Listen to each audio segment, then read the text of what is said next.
Welcome back to the Relaxing Ghost channel here on YouTube. As always, your host with the most, Ghost. Today we got something a little bit different for you guys. We got the WWE United Kingdom Championship Tournament, which took place just about a week ago now. It originally took place, I believe, the 18th and 19th of June, but it aired the 25th and 26th of June. So I am going to go through night one today, and I will do a separate video for night two. There is quite a bit to go through. We have 9 matches for night one. You could really tell the difference between the two nights. Big difference.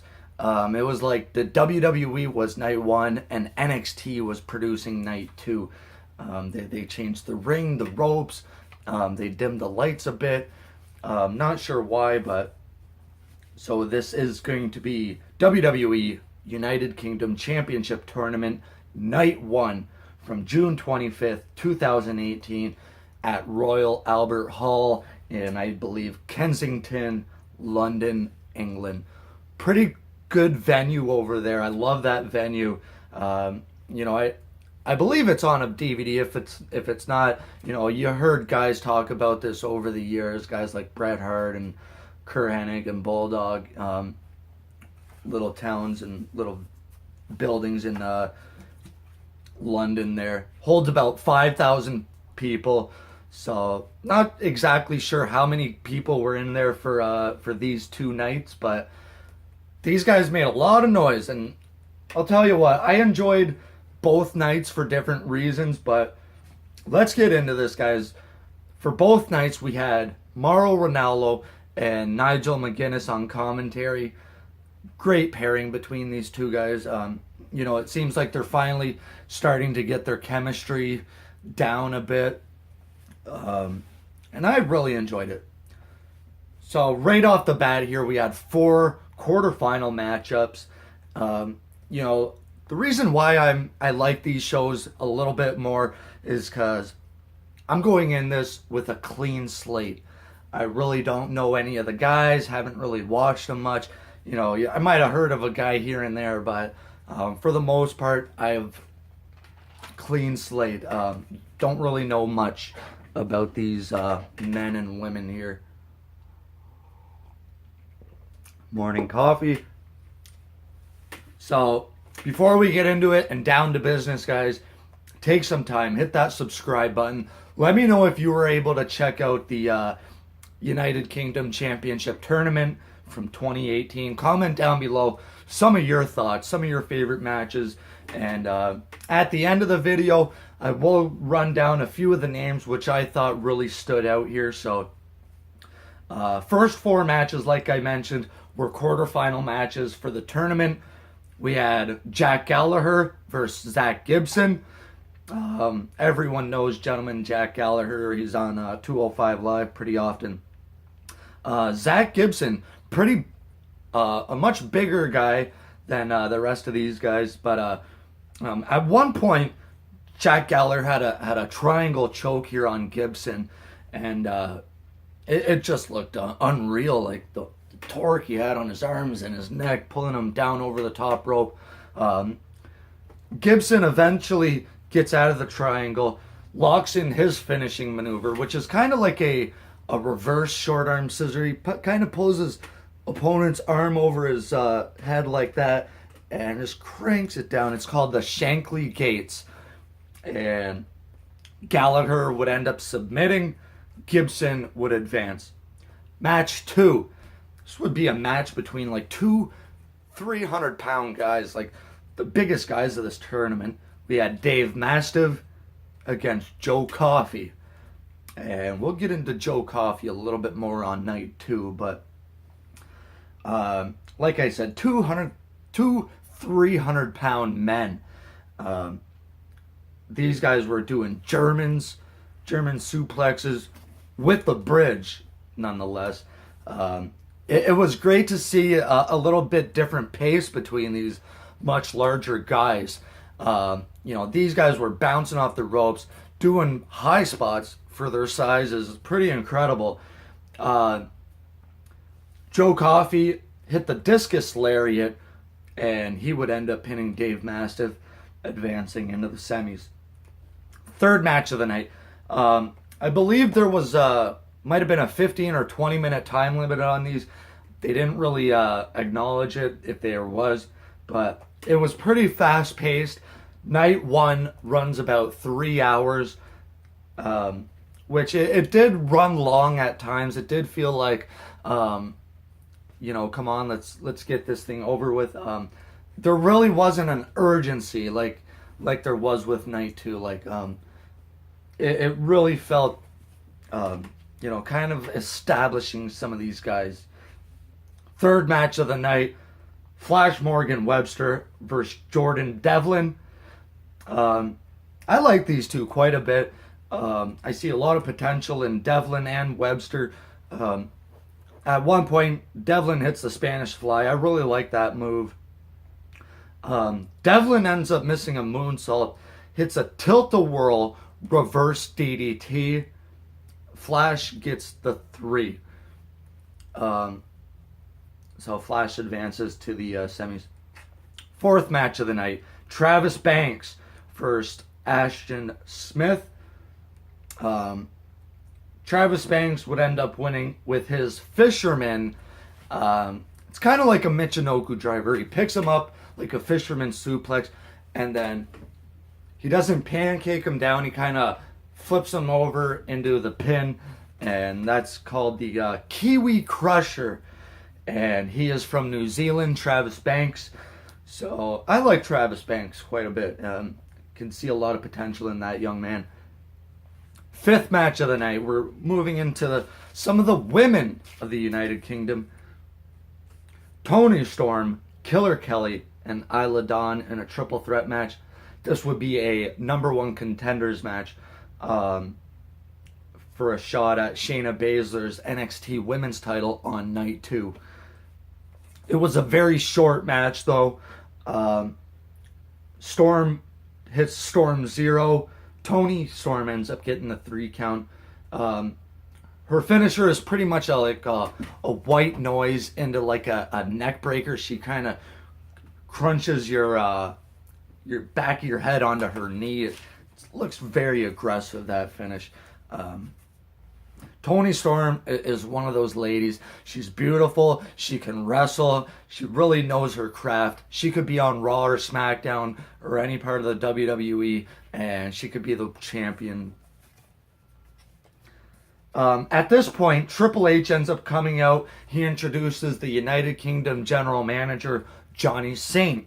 Now, I don't believe I've seen Johnny Saint many times, so Johnny Saint comes out. They have a UK brand announcement saying there will be women's and a tag team division. Then they give several dates starting in July 28th through November 25th. Only about 2 days a month up until November. So it looks like they're really trying to push this UK brand,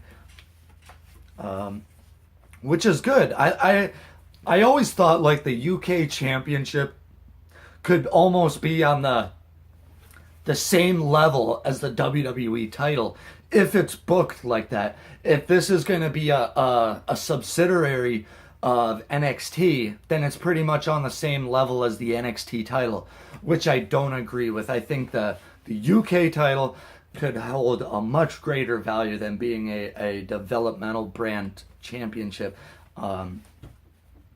So those are my thoughts on it. Sixth match of the night will be a semifinal matchup between Zach Gibson and Flash Morgan Webster. Again, Zach Gibson hits the locks in the Shankly Gates. Flash Morgan taps. Seventh match of the night. I believe these matches had a 20 to 25 minute time limit. Travis Banks versus Joe Coffey in the semifinals. Banks ends up rolling up Coffey here for the win. After the match, Joe Coffey pretty much slams Travis Banks' shoulder into the ring post and hits his discus lariat on Travis Banks. So getting a little bit of sympathy here for Travis Banks. 8th match of the night, we would have a 6-man tag between Tyler Bate, Trent Seven, Mustache Mountain, which I'll be honest with you guys, I don't like the name Mustache Mountain. Reminds me of Brokeback Mountain, which isn't a good thing. And they would team up with Pete Dunne, the United Kingdom champion. And they would take on the Undisputed Era, Adam Cole, Kyle O'Reilly, and Roderick Strong. Very, very good match. I really like that match. They hit some incredible stuff here. So Tyler Bate at one point had I believe Kyle O'Reilly and Adam Cole. He had one in an airplane spin. The next guy would come up and he would lock in a giant swing, and he would be spinning them both at the same time. An airplane spin and a giant swing at the same time. Incredible. Adam Cole is super over wherever he goes. It's really incredible. I believe Trent Seven ended up getting the pin. Pete Dunne is just plain awesome. After the match, HBK comes out and the crowd is singing Sexy Boy.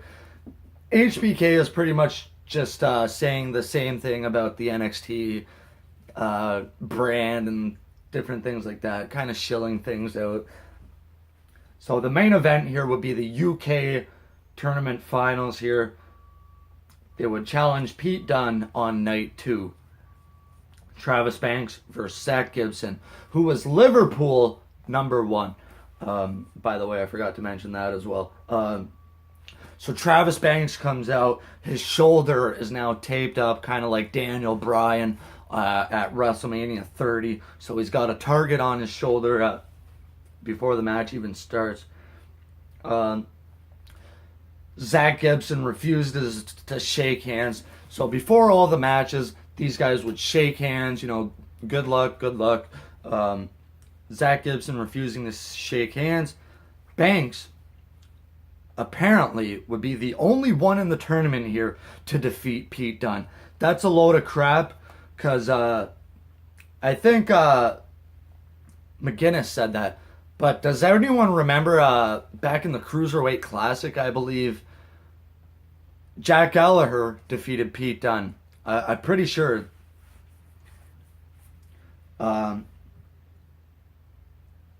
So Zach Gibson locks in Shankly Gates, but Banks gets to the ropes. At this point, his eye's busted. Banks hits his Fisherman Buster, the Kiwi Crusher, for only a 2 count. Gibson locks in the Shankly Gates, and Gibson locks in the Shankly Gates, and Banks taps out. So our winner here is Zach Gibson. They really put over this finisher, the Shankly Gates, as something powerful and dominant. So all 3 guys pretty much tapped out. At the end of the show, Triple H, HBK, and Johnny Saint all come down. They're raising the hands of Zach Gibson. Pete Dunne eventually comes out. And this is why you don't turn the show off before you see the credits or anything, because I was going to turn it off. Pete Dunne comes out and they kind of just do their stare down. He raises the UK title, and that's pretty much the end of the show. So overall, I would recommend you guys check out night 1. There's a lot of stuff going on here with 9 matches, but it's really like a kind of like a proving ground here. We're really trying to establish guys. Guys I really liked here was Travis Banks. I really liked him quite a bit. Dave Mastiff and Joe Coffey. I really like those 2 guys. Devlin, Tony Storm. Wasn't really a fan of Killer Kelly or Isla Dawn. But Zach Gibson, he's okay. You could tell he's got a lot of work to do. But Zach Gibson, I could see myself liking him quite a bit. So let me know your thoughts on WWE's United Kingdom Championship Tournament, Night 1. Take some time and subscribe to the channel, guys. We will talk to you later. I'll be back with Night 2 a little later. We'll talk to you guys later. Peace.